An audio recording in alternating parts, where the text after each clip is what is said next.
Good morning, सुप्रभात। आप सभी का बहुत बहुत स्वागत है INS 24/7 में। मैं हूं आपके साथ साधना पांडे। और चलिए हेडलाइंस के बाद, सुर्खियों के बाद अब बात करेंगे खबरों की और शुरुआत करते हैं छिंदवाड़ा से। छिंदवाड़ा जिले की अमरवाड़ा विधानसभा सीट पर उपचुनाव होने हैं। यहां पर बीजेपी और गोंडवाना पार्टी ने पहले ही अपने प्रत्याशी भी घोषित कर दिए थे, तो वहीं बुधवार को कांग्रेस ने भी अपने प्रत्याशी के नाम का ऐलान कर दिया है। कांग्रेस ने धीरन शाह इवनाती को अपना प्रत्याशी बनाया। कांग्रेस के प्रत्याशी आज अपना नॉमिनेशन फाइल करेंगे। प्रदेश कांग्रेस के अध्यक्ष जीतू पटवारी और नेता प्रतिपक्ष उमंग सिंगार भी उनके नामांकन में शामिल होंगे। तो अमरवाड़ा उपचुनाव की ये जंग है और उपचुनाव के लिए बीजेपी गोंडवाना पार्टी के बाद अब कांग्रेस की तरफ से भी उम्मीदवार का ऐलान हो चुका है। आज कांग्रेस के उम्मीदवार अपना नामांकन दाखिल करेंगे। धीरन शाह आज अपना नॉमिनेशन फाइल करेंगे। पीसीसी चीफ उनके साथ उनके नॉमिनेशन में शामिल होंगे।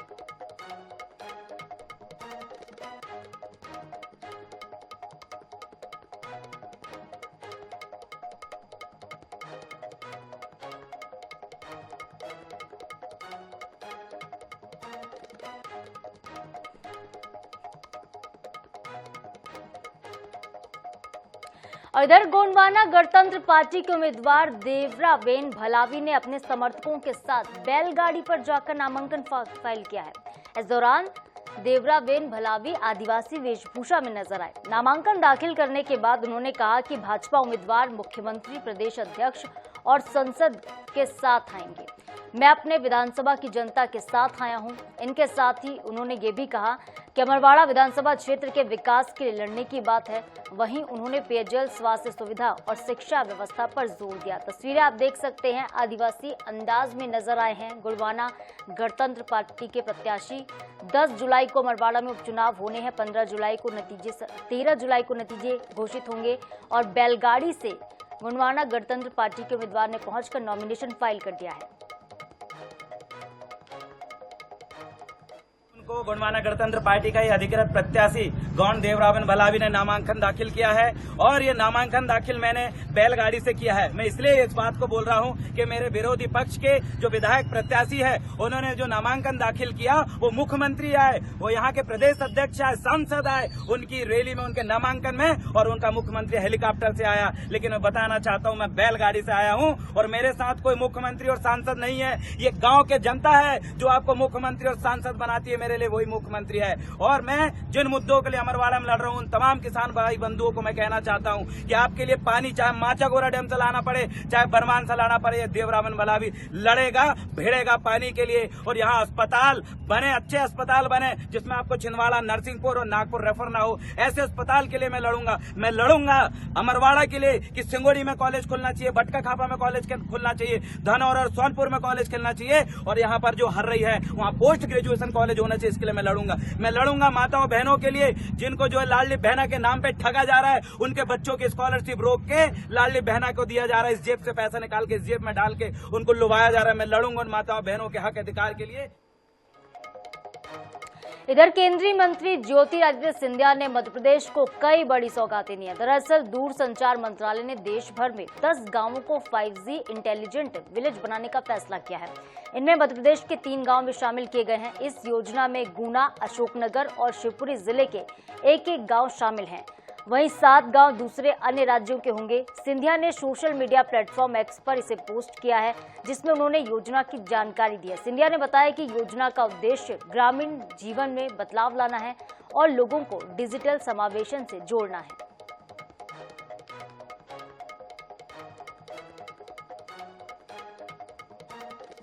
अपने बयानों को लेकर हमेशा से ही चर्चा में बने रहने वाले मध्य प्रदेश के राजस्व मंत्री करण सिंह ने एक बार फिर से भावुक बयान दिया है। करण सिंह ने ये कहा कि मेरे पास समय बहुत कम है, मुझे दुनिया से जाना है, मुझे काम बहुत जल्दी से करना पड़ेगा क्योंकि दुनिया को हिसाब देना होगा। साथ ही हिदायत देते हुए अधिकारी और कर्मचारियों को उन्होंने कहा कि कभी भी किसी का एक गिलास पानी भी मत पी लेना, किसी बेईमान को नहीं छोड़ूंगा।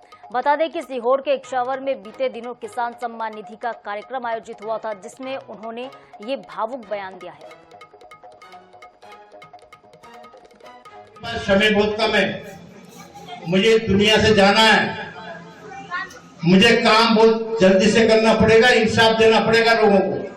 जब मैंने बीच में बोला सब कलेक्टर कमिश्नर के, जितने मध्य प्रदेश के कलेक्टर कमिश्नर तहसीलदार अनुविभागीय अधिकारी थे, एक गिलास भी पानी मत पी लेना किसी का, बेईमान का अलग से निकाल लूंगा, जब मालूम करा कभी छोड़ूंगा नहीं। तो किसी ने पानी नहीं पिया, मेरे पीएस ने भी पानी नहीं पिया। अब पानी पिया तो मैंने कहा क्यों पानी क्यों नहीं पीते आप? साहब आपने देखा, मैंने कहा मैंने बेईमान का पानी पीने के लिए मना करा, बेईमानी का, ईमानदारी का बड़े 2 गिलास तरीका होना चाहिए।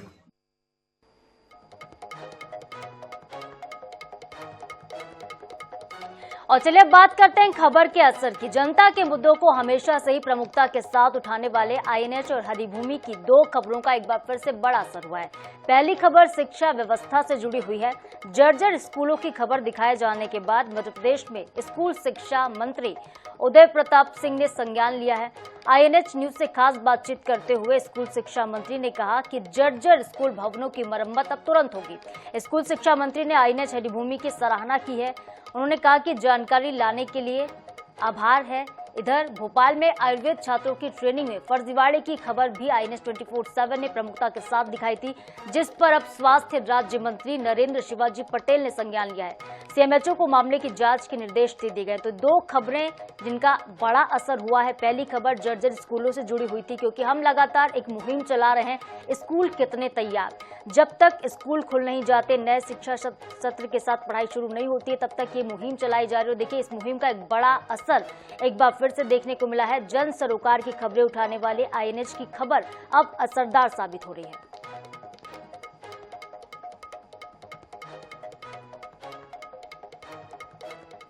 हमने भी आप लोगों को सहयोग करने के लिए कोशिश की है। प्रदेश के कुछ जिलों में कुछ स्कूलों की स्थिति ऐसी की जहां पे तुरंत कार्यों की आवश्यकता है, क्योंकि स्कूल खुलने जा रहे हैं, कहीं बिल्डिंग्स, कहीं पे टॉयलेट्स। वो जानकारी भी हमने आपके संज्ञान में लाई।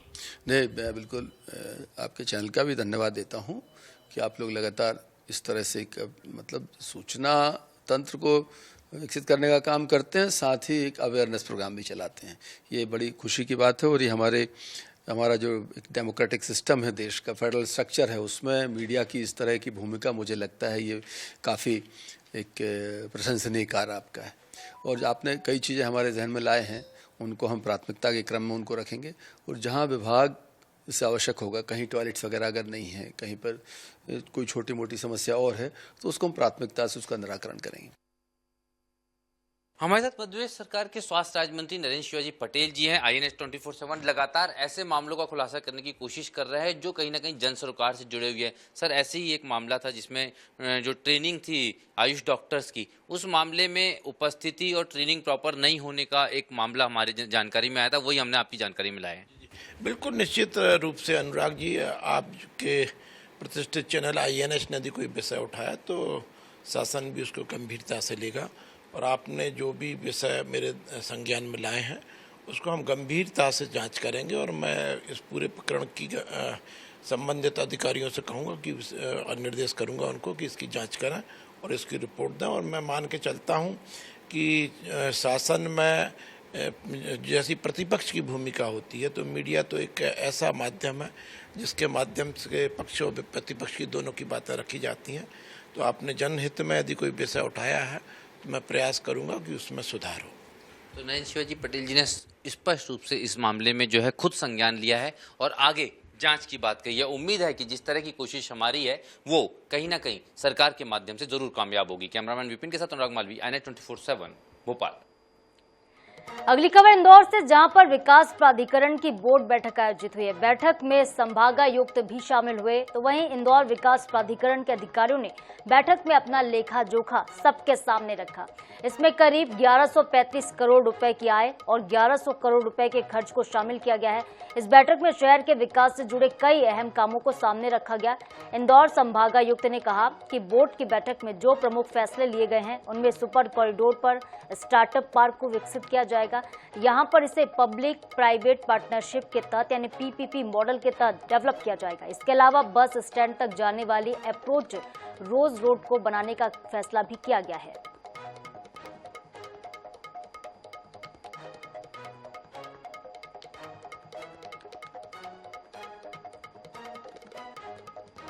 इसका बजट स्वीकृत किया गया है।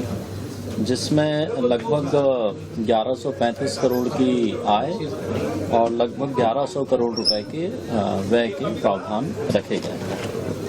आज की बोर्ड बैठक में जो प्रमुख निर्णय लिए गए हैं उसमें एक तो सुपर कॉरिडोर में एक स्टार्टअप पार्क विकसित करने का प्रस्ताव रखा गया है जो कि पीपीपी मॉडल पे किया जाएगा।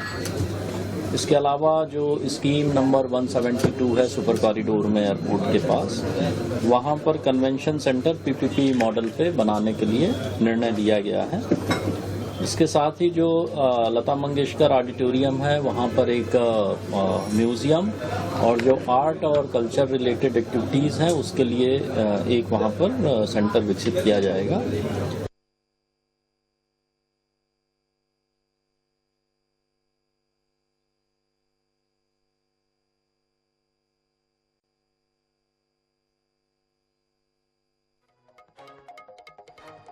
और चलिए बात कर लेते हैं अक्षय कांति बम की। लोकसभा चुनावों में कांग्रेस छोड़कर भाजपा में आए अक्षय बम के कॉलेज को लेकर कई दिनों से हंगामा हो रहा है। इसी बीच अक्षय बम का एक बयान भी सामने आया है। बम ने कहा है कि पूरे मामले में पुलिस सूक्ष्मता से जांच कर रही है। इसके साथ ही डीवीआर से सीसीटीवी फुटेज भी जब्त किए गए हैं। वहीं कांग्रेस के बयानों पर पलटवार करते हुए अक्षय कांति बम ने कहा कि जिस कॉलेज पर पेपर लीक हुआ था उसी के मालिक को कांग्रेस ने विधानसभा से चुनाव लड़ाया है। पहले एक कॉलेज में और हुआ था, उसका मैं नाम नहीं लेना चाहता हूं, प्राइवेट कॉलेज में हुआ था इसी तरह का मामला, जिसको पेपर लीक कह लीजिए या पेपर चोरी कह लीजिए। तब उन्होंने कोई बात नहीं करी और उसी के मालिक को इंदौर की एक विधानसभा से आपने चुनाव लड़वाया। तो ऐसा विरोधाभास आपकी बात में क्यों? आपका अगर सिद्धांत कोई एक है तो एक सिद्धांत आपका होना चाहिए और उसी सिद्धांत पे आपको काम करना चाहिए और अपनी बात रखना चाहिए। इधर मध्य प्रदेश सरकार ने इंदौर नगर निगम को अपना ई पोर्टल बनाने की अनुमति दे दी है। नगर निगम इंदौर को काफी प्रयास के बाद ये सफलता हासिल हो गई। बता दें कि प्रदेश के सभी नगर निगम से राजस्व वसूली को सेंट्रलाइज करते हुए प्रदेश की सरकार ने ई पोर्टल की स्थापना की थी। दिसंबर 2023 में ये पोर्टल पूरी तरह से क्रैश हो गया। 6 महीनों के बाद प्रदेश की सरकार ने इंदौर नगर निगम के राजस्व विभाग को अपना ई पोर्टल बनाने की परमिशन दे दी है। इसको लेकर नगर निगम के नेता प्रतिपक्ष चिंटू चौकसे का बड़ा बयान सामने आया। चौकसे ने आरोप लगाया कि शिवराज सिंह चौहान के नेतृत्व वाली भाजपा सरकार के जाते ही ई पोर्टल ठप हो गया। इसके माध्यम से प्रदेश भर में 10,000 करोड़ का घोटाला किया गया है। उन्होंने ये भी कहा कि नया पोर्टल किस तरीके से काम करेगा ये तो आने वाला वक्त ही बताएगा।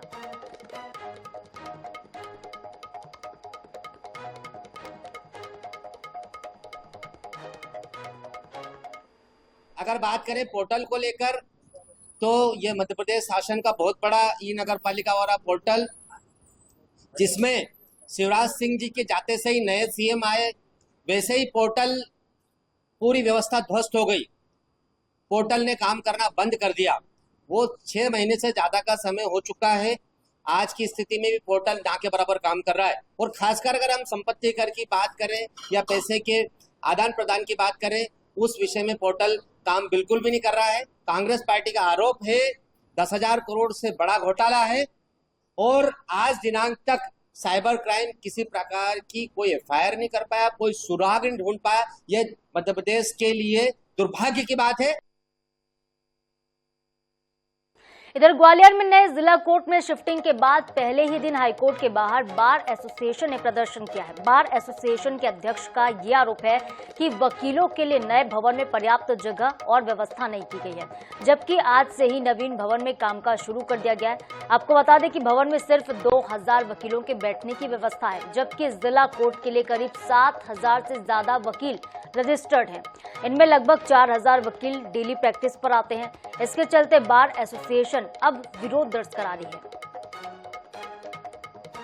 जैसा आप देख रहे हैं यहाँ पानी पीने की कोई व्यवस्था नहीं है, एडवोकेट की व्यवस्था बैठने के लिए हॉलों में व्यवस्था नहीं है। ऐसी गर्मी में ना हमारे पास कोई व्यवस्था नहीं दी है उन्होंने। और एक 15 दिन में हमको 10 दिन के अंदर हमको जो हॉल दिए गए थे उसमें 10 दिन के अंदर कोई भी व्यवस्था 4 यार एडवोकेट के लिए बनाया जाना संभव नहीं है। तो आज जो स्थिति देख रहे हो आप, यहाँ पूरे वकील यहाँ खड़े हैं, यहाँ इनमें गाड़ियों के बैठने के स्थान पर खड़े हुए हैं। पक्षकारों का आप देख ही रहे हो, दर बदर घूम रहे हैं। पक्षकारों के लिए बैठने के लिए, पक्षकारों के लिए पीने की व्यवस्था के लिए सब व्यवस्था ध्वस्त है। और एकमात्र एक डिस्ट्रिक्ट के जज हैं श्री पीसी गुप्ता जी, एकमात्र एक व्यक्ति की मनमानी आज यहाँ सब वकीलों को। खबर बालाघाट से, जहां पर पुलिस को एक बड़ी सफलता हाथ लगी है। पुलिस ने अंतर्राज्यीय गिरोह का खुलासा करते हुए 3 आरोपियों को गिरफ्तार किया, जिन्होंने 9 जून को दमोह इलाके में सराफा व्यापारी की दुकान में लूट की थी।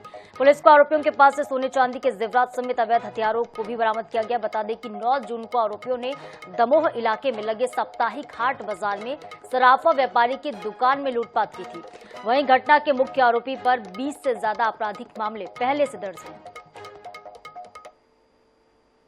लगभग 10 दिनों पहले बिरसा थाना अंतर्गत दमोह मार्केट से लौटते समय एक सुनार को कट्टे के दम पर लूटकर उसको चोट पहुंचाते हुए लगभग 100 ग्राम सोना और 8-9 किलो चांदी उसे लूटी गई थी।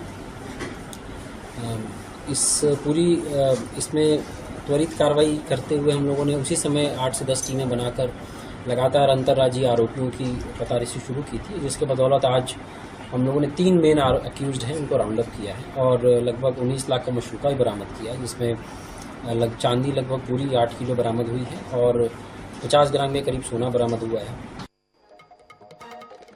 इधर मैहर जिले के बरेह गांव के पास पुलिस ने नशे के खिलाफ एक बड़ी कार्रवाई को अंजाम दिया, जहां पर पुलिस को मुखबिर से ये सूचना मिली थी कि एक निजी कंपनी का डिलीवरी बॉय शराब की तस्करी करता है। इसके बाद पुलिस ने कार्रवाई करते हुए डिलीवरी बॉय के साथ ही एक नाबालिग को भी गिरफ्तार किया है। इनके पास से 6 पेटी गोवा शराब की बोतलें बरामद की गई हैं, जिसकी कीमत करीब 30,000 रुपए बताई जा रही है। इसके साथ ही पुलिस ने आरोपियों के खिलाफ अब आबकारी एक्ट के तहत मामला दर्ज कर सभी को जेल भेज दिया है। डिलीवरी बॉय बुलाया सर, क्या कल रात को मुखबिर से सूचना प्राप्त हुई कि सत्यम पटेल और एक बालकचारी उसके साथ में है और तीसरा अनूप पटेल, ये जो हैं असरार से 2 बाइक थी और उसमें जो है बड़ा से झोले के अंदर अवैध शराब भरकर बिक्री के लिए बरेह तरफ आ रहे हैं, जो अपने वरिष्ठ पुलिस अधीक्षक महोदय को अवगत करा करके टीम बना करके दबिश दी गई, जो मौके पर सत्यम पटेल और उसका एक साथ में जो बाल अपचारी जो है ये मिले और अनूप पटेल पुलिस को देख करके अंधेरे का फायदा उठा करके भाग गया, जो मौके पर टीवीएस बाइक बिना नंबर के मिली है और 6 कार्टूनों में 300 पाव शराब मिला है, 54 लीटर है, जो 34(2) के तहत कार्रवाई कर रहे हैं।